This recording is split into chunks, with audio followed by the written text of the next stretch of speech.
I am Mavourneen Peters. I own Mav's Cakes and Bakes, and I'm here to talk about my career as a pastry chef.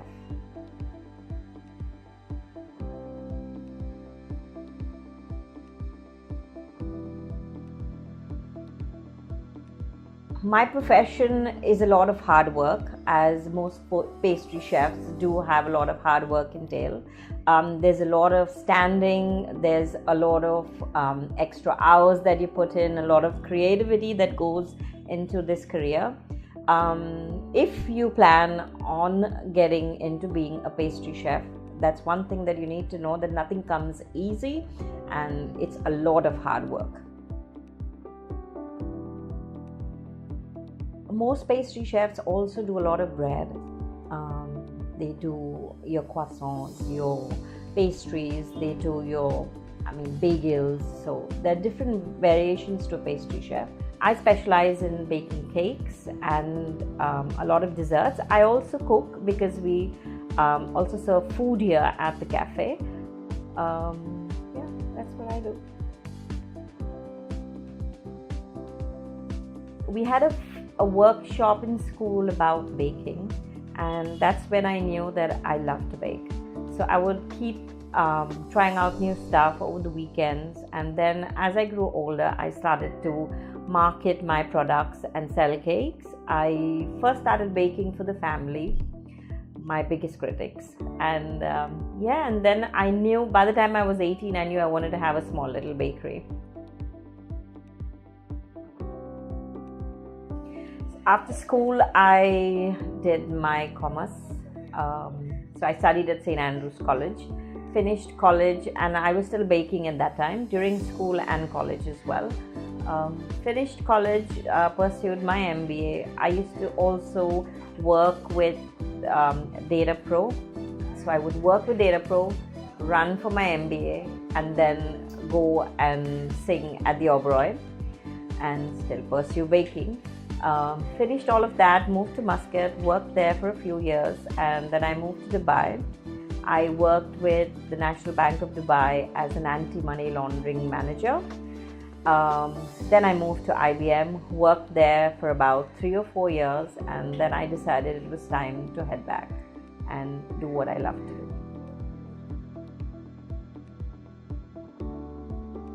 When I first started, I worked from home. Built up the clientele, and then decided to own a space.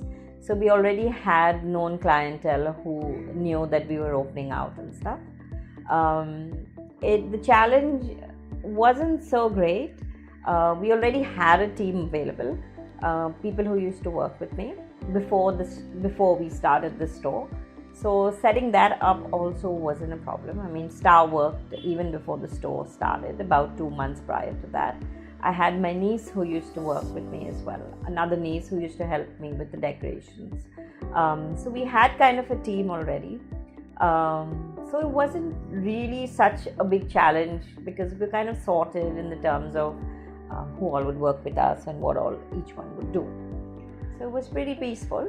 Of course, it started with people were very apprehensive about our food when we initially started.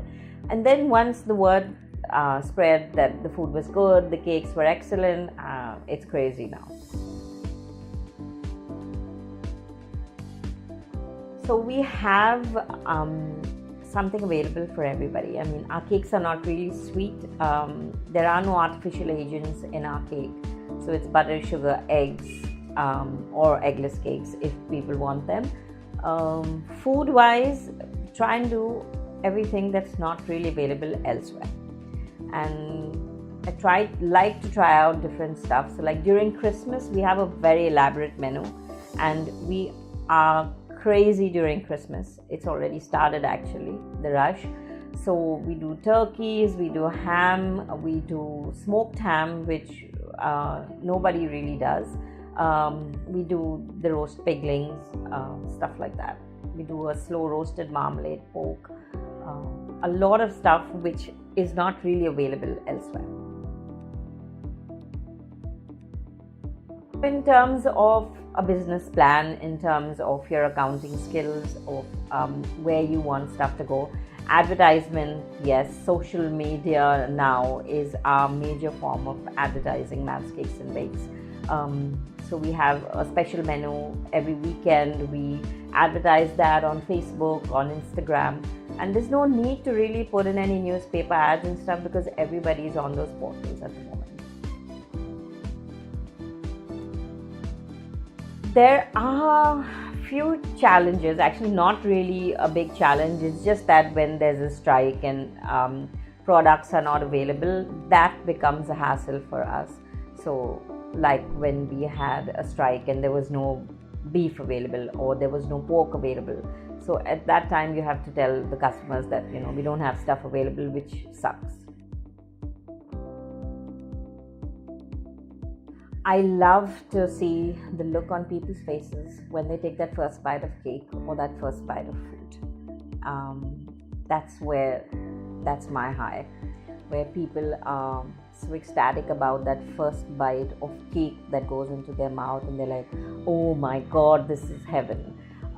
It's very nice I have such nice customers where they will keep messaging us and saying, even after they've taken a cake, where they will say, Mavs, the cake was excellent, the decor was beautiful, stuff like that. That's what keeps us going.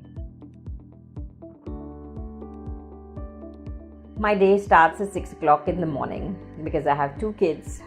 So I pack them off to school and I try to go back to sleep after they leave. I'm here by 10:30, and sometimes we're here till about 10:30, 11 if we have cakes to do.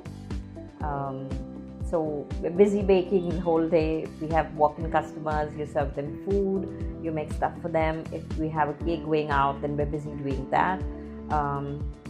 If I have to run to school, then I'm leaving everything and running over there. So I'm always there for every sports meet, every parent-teacher meeting that's there, or if there are any orientations for anything, or God forbid, if one of the kids are sick, I have to run and pick them up from school, then head back to the store.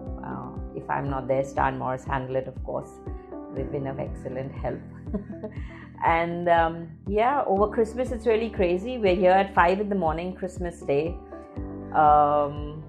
Then the day goes on till about 1:32, and we try and go home for lunch with the family Christmas Day. We take the next day off, of course, because we've overworked ourselves already for Christmas, and then it continues right till post New Year and everything, till the anniversaries and the birthdays are over, and then Lent starts, and that's when it's a lean period for us. Nothing. There's nothing. Seriously, it's not work for me. I love coming to work every day. I love my job. It's not my job. I love what I do. Maybe I wouldn't have liked it so much if someone was my boss, but I get to do what I want to do. I get to try out new stuff. Of course, the boys are my guinea pigs. They are my first tasters over there. I don't have somebody constantly breathing down my neck. So I've had my share of bad bosses, and I don't want to go into that corporate route again. Very. And more than financially rewarding, it's your mental state of mind. For me, again, because I love what I do. So I'm not, yes, I'm stressed in the sense of, oh my God, how many chickens do I need to order for Christmas? Or what I need to take stock of what's in the refrigerator, and what do we need to order and stuff like that. And of course, financially, it is very rewarding because you're doing it, you're handling it, and we have a lot of customers now. So initially, it was a little difficult financially. We started with selling like 1 sandwich a day, and now, everything has just spiraled and rocketed, and we have so many cakes going out every day. So we don't even get to take our Monday breaks. It's so busy. If you're getting into this field, you need to know that it's a lot of hard work. Or any field for that matter, not only being a chef, it's a lot of hard work. And if it's your goal, you have to work towards your goal. I mean, everyone will keep telling you you can't do it and it's not rewarding, and every chef is a dime a dozen, but it's you, it's what you want to do, and the product that you market out there, or the product that you give people to eat. If there's no passion in it, there's no love in what you do, it's not going to happen. I haven't really done a course in India, so I've done my course with the Wilton School in Dubai. So from what I've spoken to various chefs, I think the challenges lie when they're cooking here is the various meats that are available in this country. So I mean, you can't teach them how to grill a perfect steak over here when we don't have steak over here. So for them to work over here, I mean, they're basically working with meats like just chicken and not even lamb, it's mutton. So most people want to go abroad and pursue what they're doing or get that experience with the other chefs abroad. I know a lot of people who are going into the Le Cordon Bleu in Paris and in the UK who are doing their courses from there because of the variations of pastries and stuff that's available. Yes, chef schools are big in India. Now that the generation is different over here, people are opening out to trying out new cuisines. So you would still have the older generation who are not into getting into Japanese and Korean and Thai, for example. Now the newer generation, they have traveled, so they are more open to trying out new stuff. It's up to you to develop that skill again, and you can't keep working as you in a course that you did 15 years ago. So you develop yourself, you get new recipes, you get new techniques, because the market changes, people tastes are changing, the newer generation want different kinds of foods. Like you now have everyone on a health trip, and you would never know of anyone serving quinoa or bulgur wheat or couscous, but now a lot of restaurants are serving stuff like that. How much longer would you eat a burger? You could eat a burger once a week. I mean, college students would eat once a week, but people who really like their food know what they want. I don't think it's going to happen at all. You can have fast food, but people who love to eat will not go on eating fast food. So yes, you still need your chef and your bakers. It's not going to take over at all.